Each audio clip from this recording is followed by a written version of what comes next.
High, welcome to my channel. আজ আপনাদের আমি 7টা গ্রেট সাইকোলজিক্যাল থ্রিলার মুভিজদের নাম বলবো যা আপনাদের মাথা ঘুরিয়ে দেবে দ্য স্টোরি অফ ক্রাফট দিয়ে।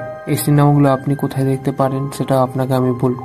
আর সিনেমাগুলির কোনো র্যাঙ্ক আমি করছি না, প্রত্যেকটা সিনেমাই ভালো, আর আমি যতগুলো মনে পড়ছে সেগুলো আমি পরপর বলছি। So let's start. What happened to my sweet girl? She's gone! Number 7, night crawler. 2014 সালে রিলিজ হওয়া হলিউড মুভি নাইট ক্রলার। এই সিনেমায় আমরা দেখি যে লুইস ব্লুম নামের একটা ক্যারেক্টার যে লস অ্যাঞ্জেলেসের রাত্রিবেলা ছোট ছোট চুরি করে নিজের জীবন চালায়। সে একদিন রাত্রিবেলা দেখে একটা গাড়ি দুর্ঘটনা, আর সেই গাড়ির দুর্ঘটনার কাছে অনেক পুলিশ আর ফ্রিল্যান্স ফটো জার্নালিস্ট যারা দুর্ঘটনার জায়গার ফুটেজ নিউজ চ্যানেলকে দেয়। তারা এটা দেখে লুইসও ঠিক করে যে সে এই কাজ করবে। সে অনেক ভায়োলেন্ট ফুটেজ একটি কোম্পানিকে বিক্রি করতে শুরু করে। এই কাজ করে লুইস ও ভালো টাকা কামাচ্ছিল, বাট সে সবার বেস্ট হওয়ার ইচ্ছা জাগে। এবার তাতে কি হবে জানতে হলে ফিল্মটা দেখুন। এই ফিল্মের বেস্ট হচ্ছে টাইট স্ক্রিন প্লে, আর আপনাকে একদম হুক করে রাখবে ফ্রম স্টার্ট টু এন্ড। আর স্ক্রিন প্লে সেকশনে এই সিনেমাটা অস্কার নমিনেশনও পেয়েছে।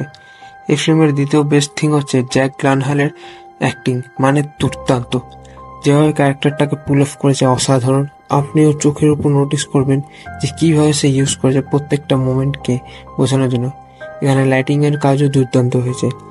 এটা আপনাকে বলছি আমি, দুর্দান্ত মুভি, আর আপনাকে এটা আমি হাইলি রেকমেন্ড করবো দেখার জন্য। এই সিনেমাটা ইন্ডিয়াতে কোথাও ওটিটি অ্যাপে পাবেন না, তাই আপনাকে এটা দেখতে হলে ইন্টারনেটে শক্তি ইউজ করতে হবে।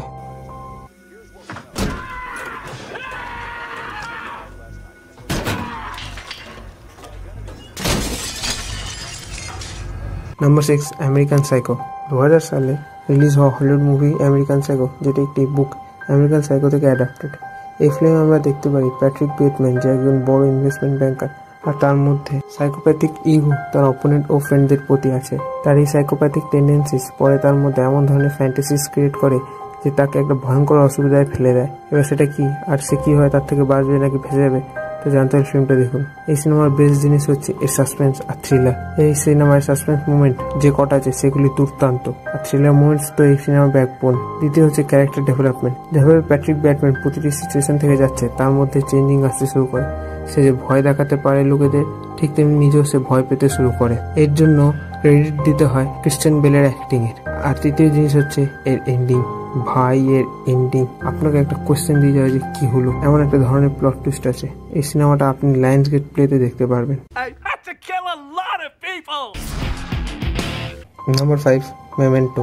2000 সালে রিলিজ হওয়া হলিউড মুভি মেমেন্টো। এই স্টোরি হচ্ছে লিওনার্ড সেলবি একটি ইন্স্যুরেন্স ইন্সপেক্টরের বাড়িতে কিছু গুন্ডা ঢুকেছিল এবং তার বাড়িতে তার বউকে মেরে দেয় এবং তাকে ইনজিওর্ড করে দেয়। তারপর সে শর্ট টার্ম মেমোরি লসের প্রবলেমে ভুগতে শুরু করে এবং সে জিনিসপত্র তা মনে করতে সে ফটো তুলে নেয়, নোটস লেখে বা বডিতে ট্যাটু করতে শুরু করে দেয়। তার এবার একটা মতো টার্গেট হচ্ছে তার বউয়ের মার্ডারকে ধরবে সে। এবার সে কি পারবে মার্ডারকে ধরতে, জানতে হলে ফিল্মটা দেখুন। এই ফিল্মটা একটা শর্ট স্টোরি মেমেন্ট মোরি, যেটা জনাথন নোল্যান লিখেছেন, যিনি বিখ্যাত ফিল্ম মেকার ক্রিস্টোফার নোল্যানের ভাই। আর এই ফিল্মটা ডাইরেক্ট ও স্ক্রিন প্লে করেছেন ক্রিস্টোফার নোল্যান। এই ফিল্মের বেস্ট থিং হচ্ছে এর স্ক্রিন প্লে, মানে তিনি কিভাবে নিজের দুর্দান্ত মেথডে স্ক্রিন প্লেটা লিখেছেন। একদম টাইট স্ক্রিন প্লে আর নন লিনিয়ার ওয়েতে কাহিনীটা বলেছে, মানে দুটি টাইমলাইনকে তিনি দারুণভাবে মার্চ করেছেন। আর আপনাকে ধ্যান লাগিয়ে সিনেমাটা দেখতে হবে, নাহলে আপনি সব মিস করে যাবেন। দ্বিতীয় হচ্ছে এর স্টোরি কনসেপ্ট। এই ধরনের স্টোরি কনসেপ্ট জোনাথনের মাথায় কিভাবে এলো সেইটা কেউ জানে না। স্টোরিটা এত কমপ্লেক্স যে আপনার মাইন্ড বগলিং করে দিতে পারে। তৃতীয় হচ্ছে এর এন্ডিং, যেটা আমি বললাম, যদি আপনি মন দিয়ে না দেখেন সিনেমাটা তাহলে আপনার মাথার উপর দিয়ে চলে যেতে পারে। তাই বলছি মন দিয়ে দেখতে হবে, আর এটি আপনাকে ইন্টারনেটের শক্তি ইউজ করতে হবে দেখতে হলে। একটা ফান ফ্যাক্ট, যে এই সিনেমায় ইন্সপায়ার্ড হয়ে 2005 সালে তামিল মুভি গজনী মুভিটি হয়েছিল এবং পরে 2008 সালে আমির খানের গজনী মুভি রিলিজ হয়েছিল, যা তামিল মুভির রিমেক। Number 4, Prestige. 2006 সালে এই হলিউড মুভিটা রিলিজ হয়েছিল। এই মুভির কাহিনী হচ্ছে যেখানে দুটি ম্যাজিশিয়ান আছে যারা একে অপরের বন্ধু, যারা নিজের ম্যাজিক লিমিটের বাইরে নিয়ে যাওয়ার চেষ্টা করে প্রত্যেকটি শোতে, কিন্তু একটা সাডেন ট্র্যাজেডিতে তাদের মধ্যে একে অপরের শত্রু বানিয়ে দিল। তাদের দুজনের মধ্যে একটা লড়াই শুরু হয় যে কে সেরা ম্যাজিশিয়ান তা নিয়ে। তারা নিত্য নতুন ম্যাজিক্স তৈরি করে আর প্রেজেন্ট করে অডিয়েন্সের সামনে। এবার এদের মধ্যে কে সেরা ম্যাজিশিয়ান হবে জানতে হলে ফিল্মটা দেখতে হবে। এই সিনেমার বেস্ট জিনিস হচ্ছে স্টোরি, মানে আপনাকে ফার্স্টে ক্যারেক্টারের সঙ্গে ইন্ট্রোডিউস করার পর যেসব ঘটনা শুরু হবে তা আপনাকে একদম হুক করে রাখবে এই সিনেমাটা দেখার জন্য। এই সিনেমাটা সাইফাই সিনেমা একটা, তাই এর মধ্যে সায়েন্টিফিক এলিমেন্টসগুলিকে খুব সুন্দরভাবে দেখানো হয়েছে, আর ভিজুয়াল এফেক্টসও যেগুলি আছে সেগুলি দুর্দান্ত। এই ফিল্মটা স্ক্রিন প্লে লিখেছেন জনাথন নোল্যান এবং ক্রিস্টোফার নোল্যান, আর ডাইরেক্ট করেছে ক্রিস্টোফার নোল্যান। তাই আগের সিনেমা মেমেন্টোর মতনই এই সিনেমার এন্ডিংও আপনাকে একটা কোশ্চেন দিয়ে যাবে, তাই আপনাকে এই ফিল্মটা অনেকবার দেখতে হতে পারে। তাই আমি হাইলি রিকমেন্ড করবো এটা দেখার জন্য। এই ফিল্মটা আপনাকে ইন্টারনেটের শক্তি ইউজ করে দেখতে হবে। একটা ফান ফ্যাক্ট বলি, এই সিনেমা দেখে আমির খানেরও একটা সিনেমা হয়েছিল, সেটি কি আপনি কমেন্টসে বলবেন।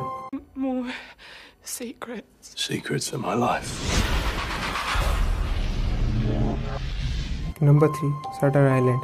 এটি 2010 সালে রিলিজ হওয়া হলিউড মুভি শাটার আইল্যান্ড। এটি একটি নভেল যে সেম নেম শাটার আইল্যান্ড থেকে অ্যাডাপ্টেড।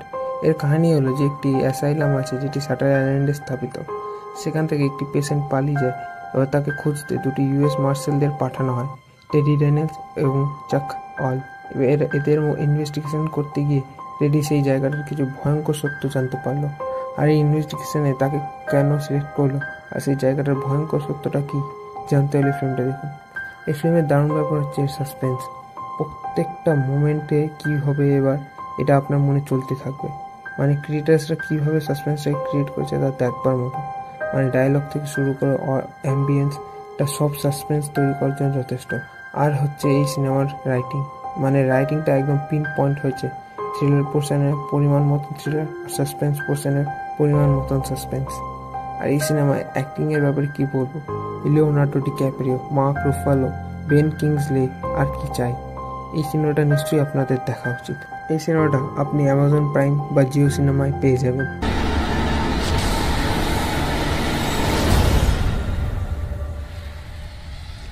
Number 2, black Schwann.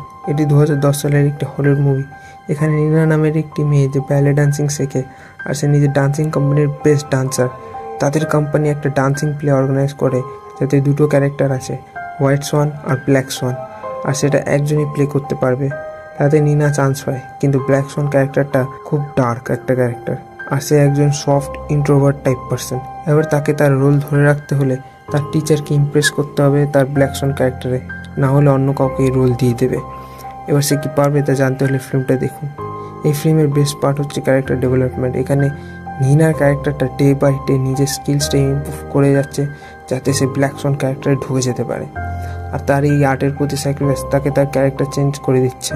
আর এখানে প্রশংসা করতে হবে ন্যাটলি পোর্টম্যানের অ্যাক্টিংয়ের। মানে নীনার ক্যারেক্টারটাকে তিনি ঢুকে গেছিলেন, তাকে পুরো জীবন্ত করে তুলেছেন তিনি, আর তার এই পারফরমেন্সের জন্য তিনি অস্কারও জিতেছেন। এটা একটা ক্যারেক্টার ড্রিভেন মুভি, আর এতে ক্যারেক্টারটা চেঞ্জ হয়ে যাচ্ছে, তার মধ্যে সাইকোলজিক্যাল চেঞ্জেসও আসতে লাগে, আর তার মধ্যে সে নানা ধরনের হরার এলিমেন্টস, হ্যালুসিনেশন এসব জিনিস দেখতে লাগে। এই ফিল্মটা আপনার দেখা উচিত, আর এই ফিল্মটা আপনাকে ইন্টারনেটের শক্তি দ্বারাই দেখতে হবে। What happened to my sweet girl? She's gone! Number 1, old বয়। এটি একটি 2003 সালের কোরিয়ান মুভি, আর এই সিনেমার ব্যাপারে আমি কি বলবো, মানে দুর্দান্ত একটা মুভি। এটা কাহিনীটা এইটুকুই বলবো যে এখানে ডাই সুবো নামের একটা ক্যারেক্টার আছে, যে 15 বছরের জন্য একটি হোটেল রুমে আটকে রেখে দেওয়া হয়। মানে হোটেল রুমটা একটা জেলের মতন, তাকে সেখানে রেখে দেওয়া হয়। সেখানে থেকে সে জানতে পারে যে তার বউ মারা গেছে, আর তার মেয়েকে ফরেস্টার প্যারেন্টসদের দিয়ে দেওয়া হয়েছে। সে কী দোষ করেছে সেটা সে জানে না, আর যারা ধরেছে তারা পুলিশ নয়। যখন তাকে ছেড়ে দেওয়া হয়, সে তার বউকে মেরে দেয়, এই দোষ তার উপর লেগে থাকে। এবার সে খুঁজতে শুরু করে যে কে তাকে এখানে আটকে রেখেছিল এবং কেন।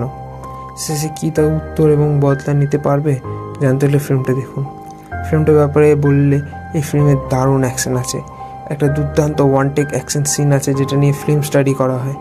আর এখানে যে ক্যারেক্টারটা আছে ডায়সুও, সে নিজে বদলা নেওয়ার জন্য কতটা দূর অবধি যেতে পারে, নিজের অসাধ্য সাধন করার মতন ক্ষমতা এখান তার মধ্যে আছে, সেটা আপনি দেখলে বুঝবেন। আর এই ফিল্মটা ডিস্টার্বিং এন্ডিং আছে, যেটা দেখলে আপনি হয়তো কয়েকদিন ঘুমাতে পারবেন না, এতটা ডিস্টার্বিং এন্ডিং। তাই বলে দিই, দুর্বল হৃদয়দের এই সিনেমাটার থেকে দূরে থাকো। এই সিনেমাটা আপনি অ্যামাজন প্রাইমে পেয়ে যাবেন, আর আমি প্রত্যেক সিনেমা লাভারদের রিকোয়েস্ট করবো এটা দেখার জন্য।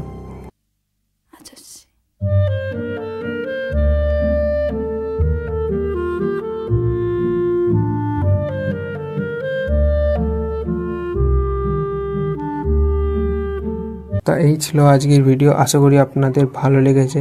এই 7টা মুভি আমি রিকমেন্ড করেছি, এরপরে আরও একটা পার্ট বের করব আরও নিত্য নতুন সাইকোলজিক্যাল থ্রিলার মুভি আপনাদের রিকমেন্ড করার জন্য। আর এই ভিডিওটি যদি ভালো লেগে থাকে তাহলে লাইক করবেন, শেয়ার করে আপনাদের বন্ধুদের সঙ্গে, আপনার ফ্যামিলিদের সাথে এই চ্যানেলটাকে সাবস্ক্রাইব করবেন। আর দেখা হচ্ছে নেক্সট ভিডিওতে, ততক্ষণের জন্য বাই বাই।